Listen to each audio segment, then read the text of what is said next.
നമസ്കാരം. ഇന്നത്തെ സുഭാഷിതം 1672 ദിവസം. സമർപ്പണം ശ്രീ PMN നമ്പൂതിരി. അവതരണം ഗീതാ K നമ്പൂതിരി, ആലക്കോട്ടിൽ. യസ്യ ദേവാ പരാഭക്തി ഹൃദ്യാ ദേവേ തഥാ ഗുരോ തസ്യൈതേ കഥിതാഹ്യർത്ഥാ പ്രകാശന്തേ മഹാത്മനാ.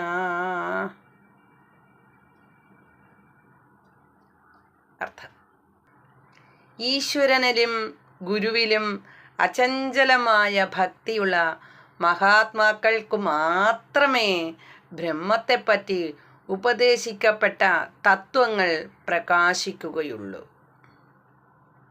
ഹരിയും. നന്ദി. നമസ്കാരം.